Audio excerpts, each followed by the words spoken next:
it's the Effin Nerd Show, and today we are talking about everything. It's been a long time since I made some videos. I made a couple videos. I made some shorts and shorts. But yeah, it's been a busy time, busy year, right? Very busy year.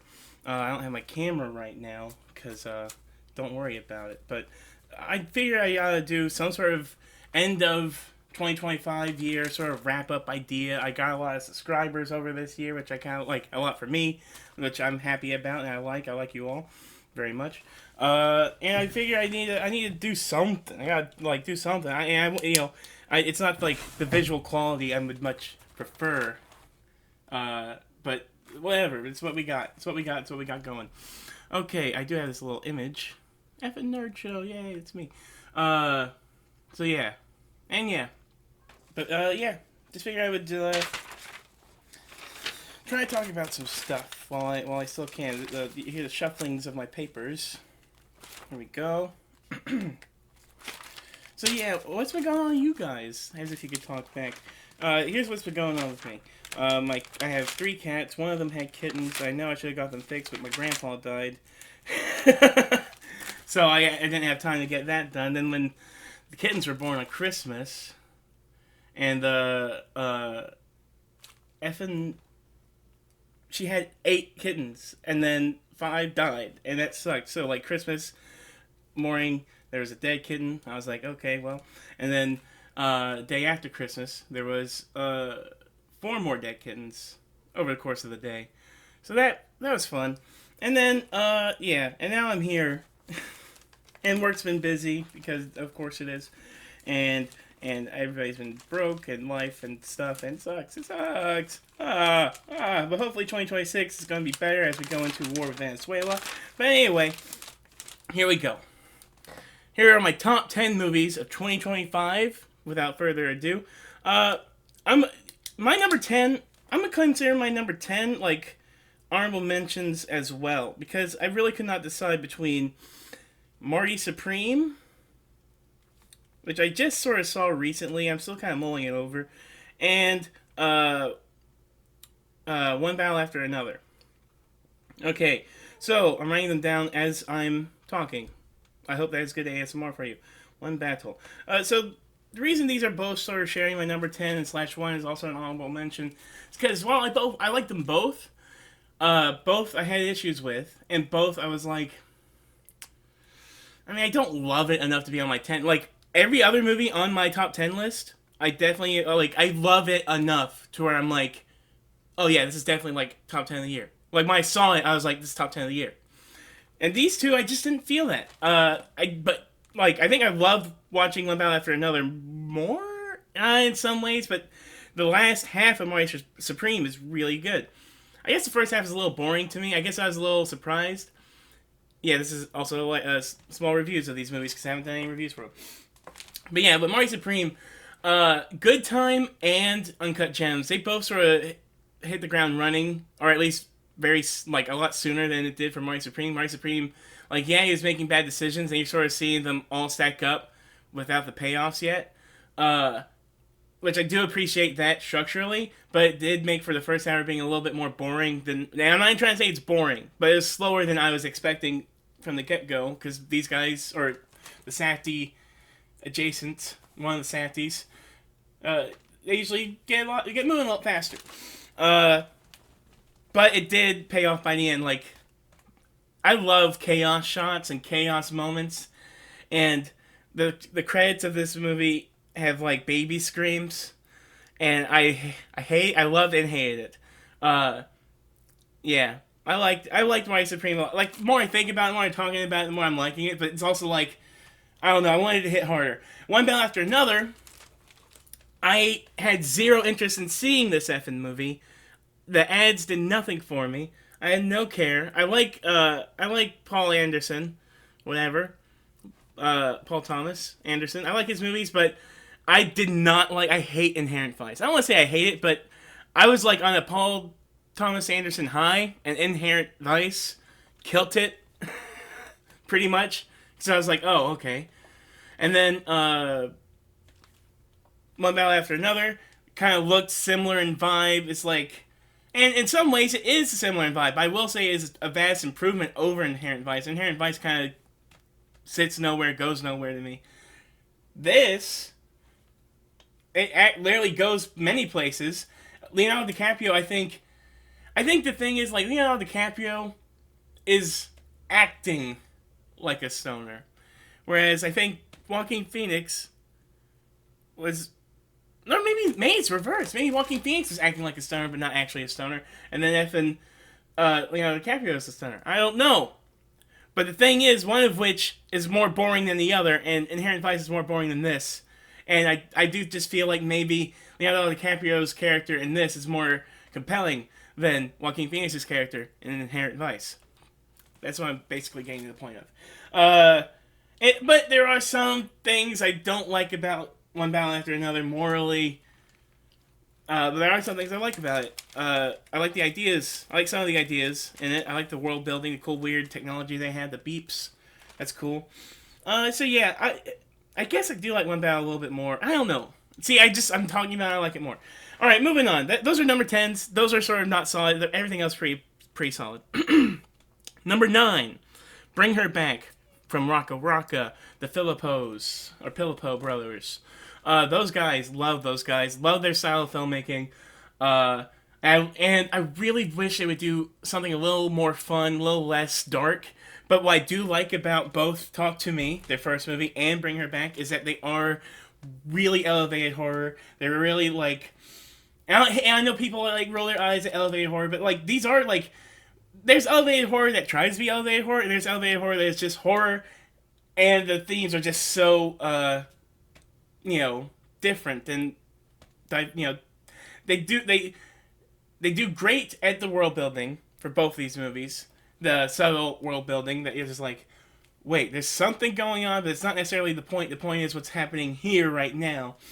And what's happening here right now is crazy too, but, it's all cool. But it's also very dramatic.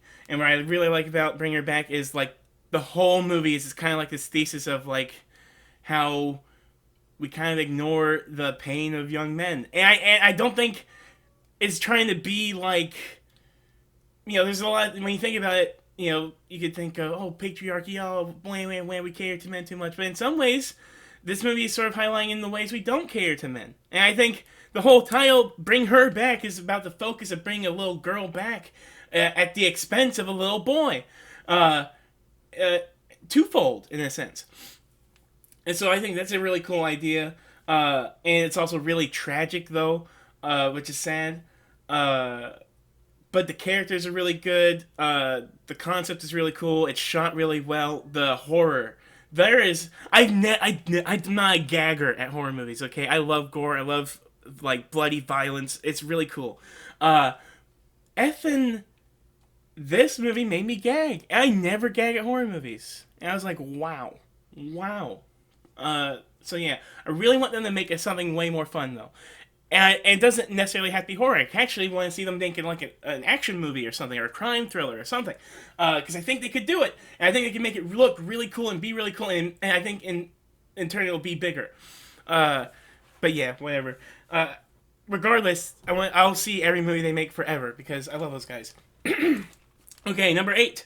Weapons. Loved Weapons. So Weapons, what I liked about Weapons is how much it does, like, Zach Cregger could say all he wants how unpolitical it is and all this jazz. And at the end of the day, I do get it, but I will compare Weapons to Get Out because I think they are very closely linked in a sense. Like, they are poking at a larger narrative, a larger problem in society, but then at the end of the day, it's some schlocky horror BS, and I really kind of love it. I love it, and I also love how this movie takes heavy advantage of how the different perspectives. I love perspective shifts in movies, and I also love how when every time you switch another perspective, you start getting just two more bits of information, and then by the time all the information is stacked up on itself, you're like, oh, I see it now, and then everything makes sense, and now, and then sort of see it all pay off. And I really love that stuff. Get Out, in that sense, I think this movie kind of closes better than Get Out does. Get Out, I didn't like the first time I watched it. I didn't really get it the first time. I got that way more after subsequent watches. I got it more after multiple watches. I'm not going to use that word. And then, yeah. And then, Weapons, like, you know, I liked all the subtle stuff, but I also really love how the payoff is, because payoff goes full bananas. Full bananas. Way more bananas than I expected. And, yeah. I loved Weapons. Go watch it. It's so cool and funny. But scary, too. Really scary. Probably some of the scariest jump scares I've seen all year. Alright. 7. Together. Oh. See, let's just, if you want to hear how I want to make a little supercut of all the voice, like the moans and groans when I say the titles. But Together, oh man. Allison Brie, and Franco. Dave Franco. They're so good in this movie, and obviously their chemistry is amazing because they're effing together, like they're actually together in real life. And I love how the movie takes so many like insecure couple squabbles, I guess, or like, and they make them into horror set pieces. Alison Brie is like an acrobat in this movie. I know she's very flexible because of how she was in Glow, because I really like Glow. But this, she really she makes crazy faces, and like they really put her in like some crazy horror makeup and stuff, and like I don't know if she did some of like the more wackier body movements, but I do think she is talked about being like a dancer or something, or like gymnastics or something. So I wouldn't be surprised if she did. But yeah. And I also liked how Together is like, it's also similar in a sense. It's like, it plays with the idea of how you think it is one thing and then it turns into something crazy wacky at the end. I kind of don't love the ultimate payoff, but maybe it's a metaphor for something. So, I don't know. I guess that's fun. So, yeah, but yeah. Number 6. Mission Impossible Final Reckoning. I saw this movie on a couple worst lists, which is sad. I know. Look, as a movie, from top to bottom, is it as good as Fallout? No. Is it better than 2? Yes. Still better than 2 to me. The end. The thing is, as much as you want to hate the first 2 of this 3-hour movie, which I actually think I love the submarine sequence, I just think it's a little too long and made me nauseous. But even if you don't like those first 2 hours, the last hour is so nail-biting. So, sometimes, in parts is a little stupid when they keep cutting away and they're like, oh, there's a chance, we got 10 seconds. But it's also fun, it's the last one. But you cannot deny, that is a man on a plane in the air. That, how do you do the wing walking stuff? Do you hear the awe in my voice right now? How? How do you do that? How? I don't know. And I think that's just nuts, dude. And how could you expect him to actually literally go from one plane to the other, for realsies? But he did at least go from one flying object to another flying object. He went from the biplane to a helicopter holding biplane wings for him to get onto, which I think is really cool. But yeah, the wing walking stuff, I really don't understand. Was he wearing wires? He had to, right? But where are they? Because he's literally crawling up and through all the little monkey bars in the plane wing in midair. How? I just don't know. Okay, next up, number 5, Superman. I'm a punk rocker, yes I am. Superman, I kind of really wanted to love it more. I wanted to love it way more.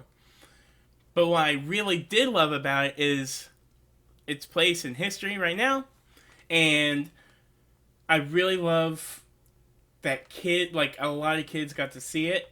And a lot of kids are going to, grow up and maybe be a little bit more optimistic. There are scenes in this movie that, like, they're so inspired, or I feel that they're inspired by Sam Raimi's Spider-Man, that I'm, like, not only do I appreciate getting a little bit more of that, but I also appreciate that there are kids getting more of that, getting that at all. Because there's so much, there's so, like, think of the Minecraft movie, okay? The Minecraft movie is meme culture and irony got run amok, bubbled up, blew up. And while I don't hate that, because I think it is its own sort of cultural merit in its own sense, it's also, like,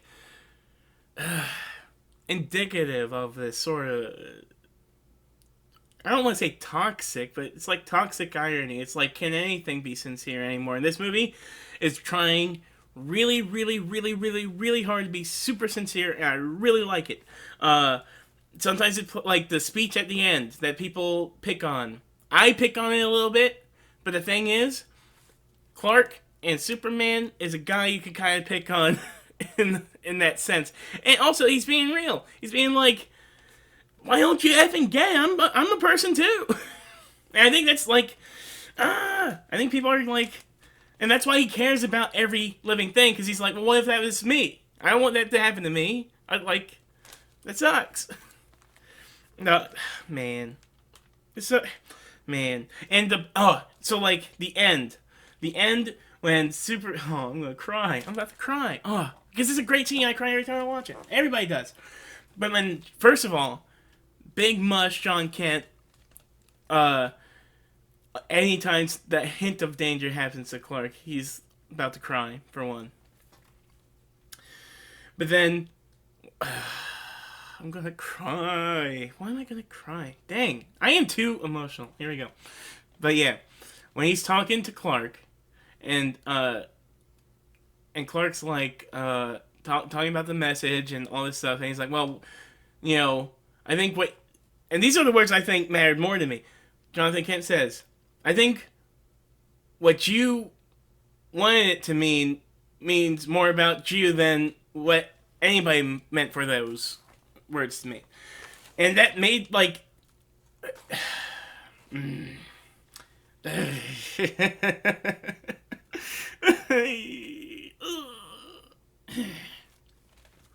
it hits it home with your choices make you who you are. It's like him making the active choice of being a hero every day and actually,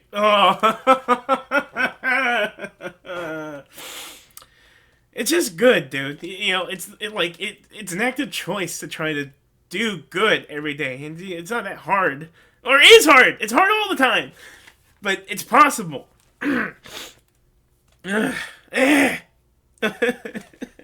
Number 4. Thunderbolts.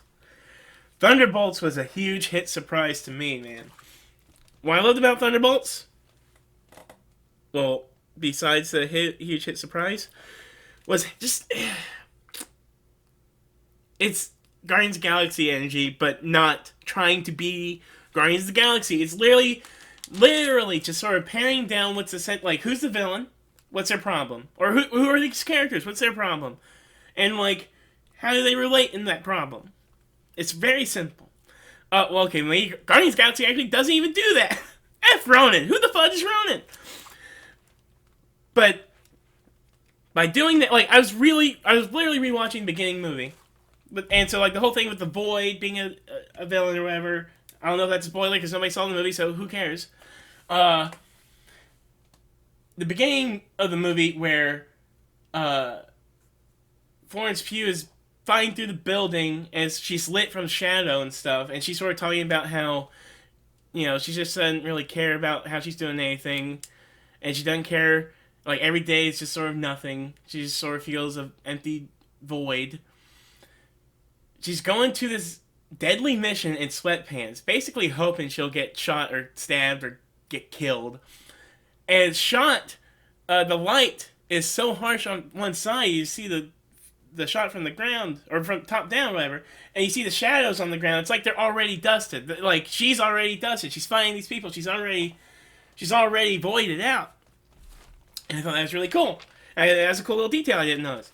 And then throughout the movie, it's just literally a bunch of group therapy exercises. Valentina De Fontaine, whatever her face, Elaine, what she did in trying to get all these effing guys to kill each other was actually get them into a group therapy session. It sucks for Taskmaster. That's one thing I really hate that Taskmaster died. And it's not that I hate that she died because, like, I gave a flip about her, because I really didn't give that much of a flip about Taskmaster. It's more about the fact that it meant like for her to be Black Widow's villain and Black Widow's movie, and for Florence Pugh's character to not be like, hey, that was a big deal. You know, that was my sister's last thing before she went off to go do her last thing. Whatever. And Bob, such a great hero slash villain.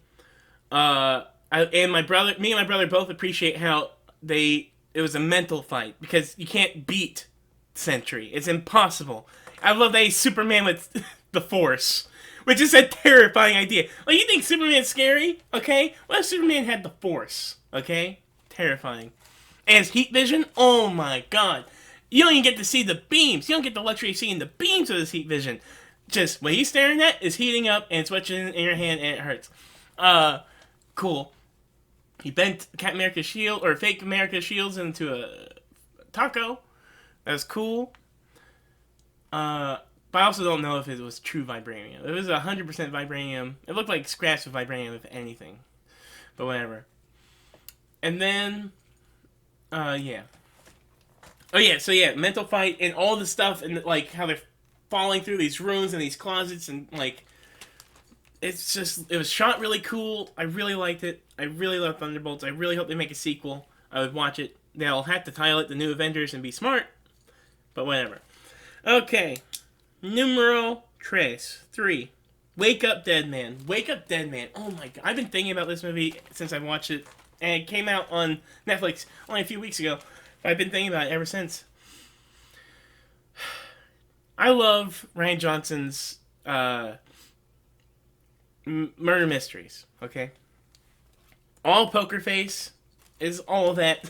I know he doesn't write every episode or direct every episode, but he does a lot. And then, Break is that, in a sense.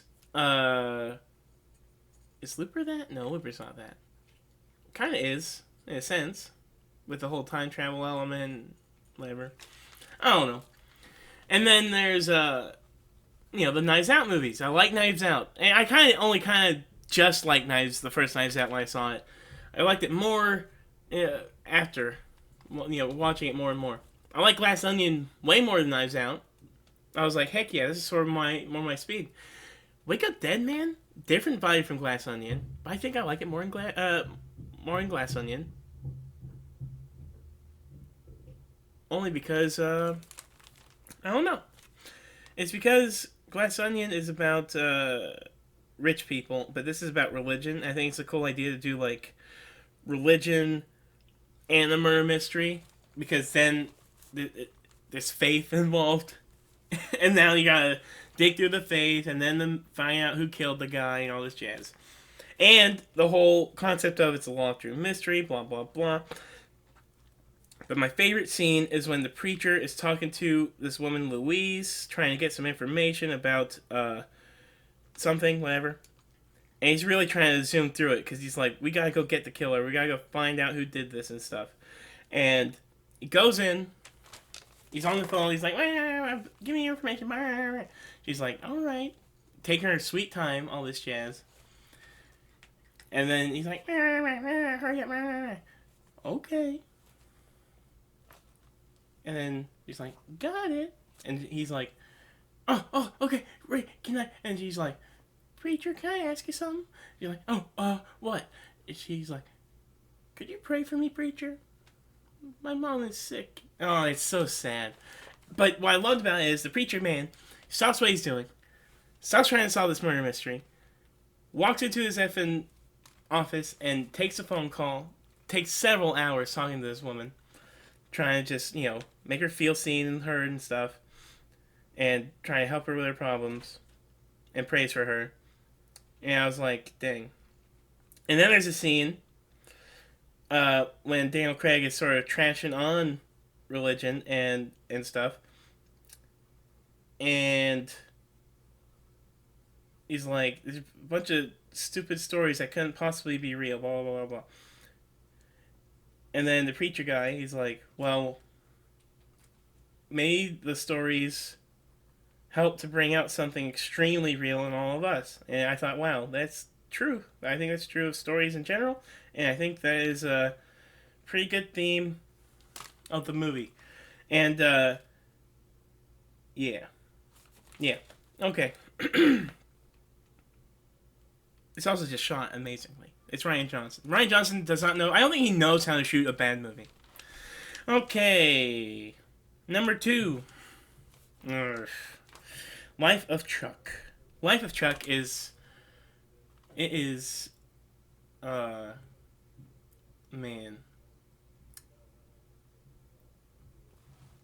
What Life of Chuck does is. It's about. I don't even know how to say what it's about. It's a movie told in 3 acts backwards, which is always a fun line to say. But the reason it's that is because it's kind of like.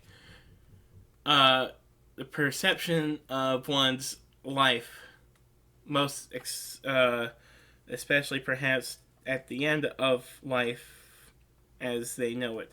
And there's a huge global warming thing, and sort of mass panic, like the internet goes away, television goes away, electricity goes away. It's just sort of seeing the shutdown of the universe in the most real, terrifying, existentially dreadful way.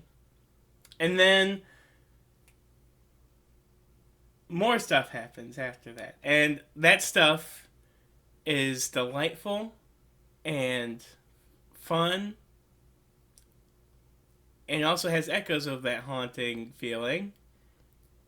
And by the end, it's just really good. I love Mike Flanagan. I love Mike Flanagan's work. I love how he does he does a good job of I don't say this in a bad way, but I love the word conflate. But I like, just because it's like expressing a feeling on film that touches so many other feelings. Something that it could be both sweet and terrifying. It could be both, like, I don't know. It's like he does a good job of capturing human emotion in a moment, I guess is what I could say. And he does a really good job of, adapting Stephen King's work. This is like like a 1,000th thing he's done for Stephen King. He's working on Carrie right now, which is cool. And it's his first non-horror movie. Now, it's so funny how he's like, this is my first non-horror movie. I love how he says that. This is my first non-horror movie.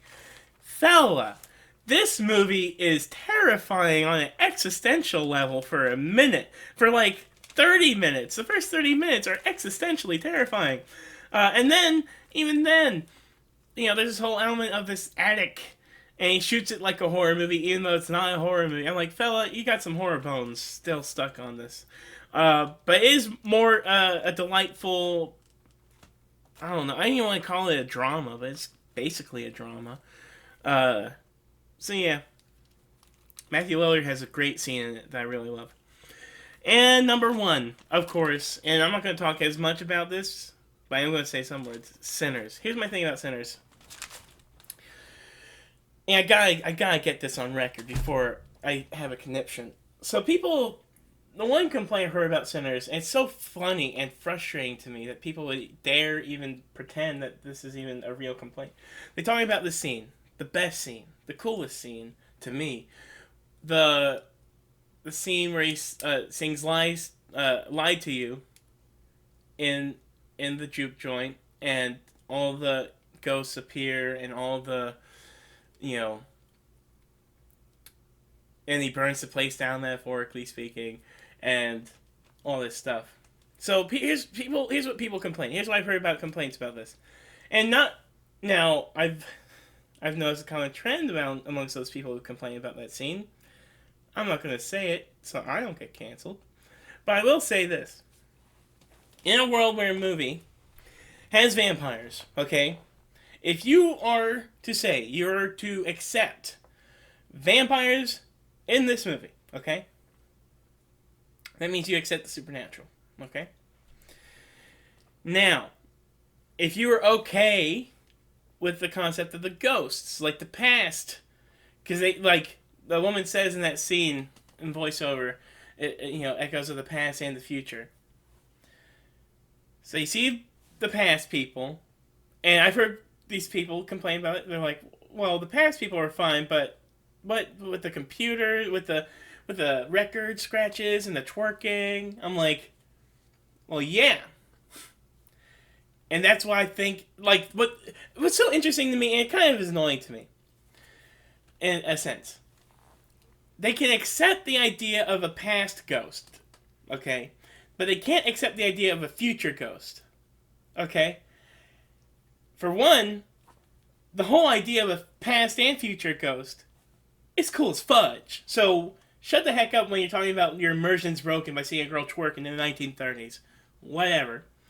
Secondly, the metaphor there is also cool because it's, in essence, like, his music's so good it can rock generations both here and there. That's a cool idea. And now, also, this is a Stephen King idea. The whole idea of, like, being a shiner, like a shining, like the idea of, like, having a power so inherent in you that even the supernatural are drawn to listen. Like, the time is bending around to witness your power. It's effing awesome. And how are you gonna tell me this scene is destroying your immersion to this movie? Nah. No. That's so stupid to me. That's so stupid to me. If we're gonna say that, I could tell you 1,000 things that destroys my immersion and plenty of stupid BS that's popular right now. And I like Stranger Things. Yeah, I like this season too. People are mean to this season of Stranger Things. I like it. But, like, literally, I could tear apart literally anything, some things. But I choose not to do that because I'm like, it's a stupid movie. It's not real. It's whatever. But whatever. We're getting into the weeds. The thing about Sinners, though, is all the great things. Watch my Sinners videos because they're way more entertaining to look at. But the thing about Sinners is, it is one of those movies that it's going to be probably, the more I watch, it's going to creep into my top 10 in years to come, probably, maybe. It is generational. It's a Halloween movie. It's a summer movie. You can watch it pretty much any time of the year. And the vibes are right. Because, like, you can watch it during the fall, like I said, for Halloween, and it's cool vibes. You can watch it during the summer, still cool vibes, because it looks hot just in their moment there, that they're burning up. They're like, it's hot. And, yeah, it's cool. I like it. I love movies that are fun, layered, and cool. Just cool. Like, watching it this time around, I watched it again not long ago. The vampire shots are nuts. It is a dark movie. It's very, very, very dark, very dim, very tough to watch if you don't got, like, a TV. I need to buy it in 4K. You buy it in 4K. That's what I need to do. But anyway, yeah. Okay, so that was my top 10 of the year. I hope that wasn't too lengthy. I think I'm going to stop the video here because I think it'll be good. It'll be fine.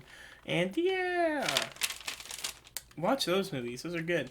I could wrap up a little bit about, like, some TV. No, I don't have all the things to say about TV. I do, but yeah. Anyway, like, comment, subscribe. Goodbye. Stop.